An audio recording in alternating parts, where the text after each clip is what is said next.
The good news is that eclipse season is over and we're in for a serious vibe upgrade.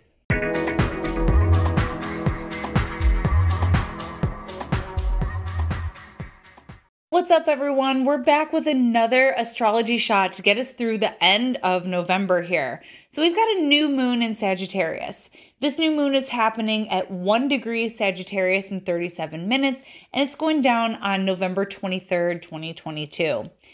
And this is exciting because this lunation means that eclipse season is officially over. We can all sort of go back to normal, whatever normal means now that we're on the other side of it. But regardless, we're out of like the wild and crazy tunnel where so much was happening. So we're going to start to see things kind of wind down a little bit here.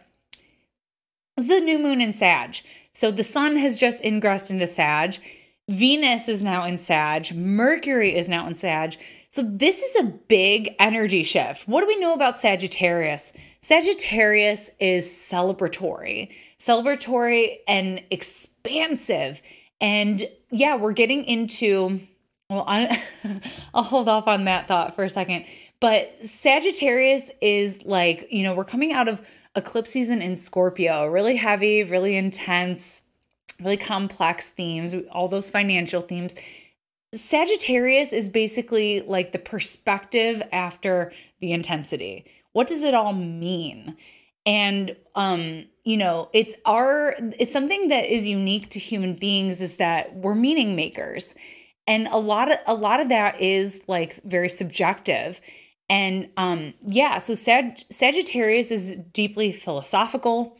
It's opinionated, but what it strives to do is it strives to uplift. There's something really effervescent about this sign. So, we can have our differences of opinion, our differences of philosophy or spirituality, but this is very personal to the individual of, we're trying to make meaning. We're trying to see the positive. We're trying to see the bigger picture here. So this new moon brings that perspective into our life. Whatever you went through during eclipse season, it might have shaken things up quite a bit for you. Might have turned the tables a little bit for you. Mars is retrograde.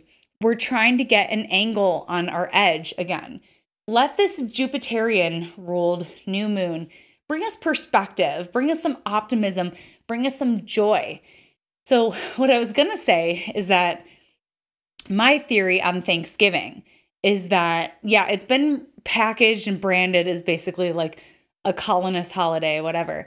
But if you break it down, it is actually a Jupiterian worship holiday because Jupiter's number is 4. Thanksgiving occurs on the 4th Thursday. Thursday is Jupiter's day of the month. First Jupiter's day in Sagittarius season.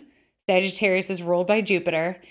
And we are feasting, okay? We are going all out. We're eating as much food as we can, and we're doing it in the company of our loved ones. And back in the day, one of the biggest blessings that Jupiter could fathom was like sitting at a table with your descendants, sitting at a table with multiple generations of people in your family and enjoying abundance and being grateful.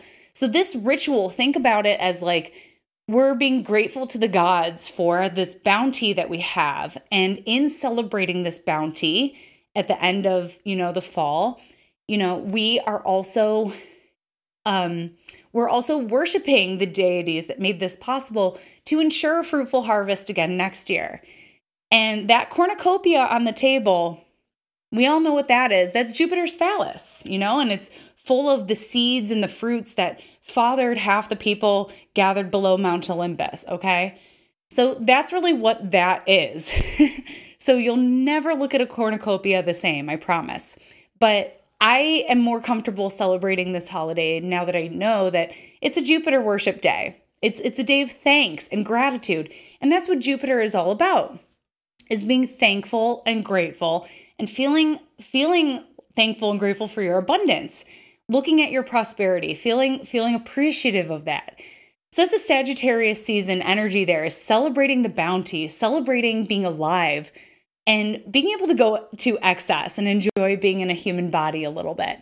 That's what Sagittarius season is about, you know? Sagittarius season is when people start to slack off a little bit at the end of the year. They want to do the holiday parties, they want to eat all the cookies and drink all the drinks and buy all the things.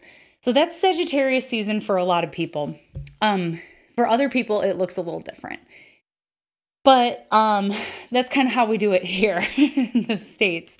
But anyways, this new moon is ruled by Jupiter.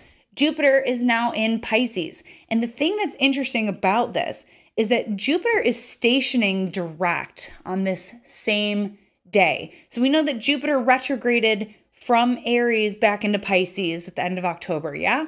Well, now it's going to be stationing direct at 28 degrees Pisces and 47 minutes right here.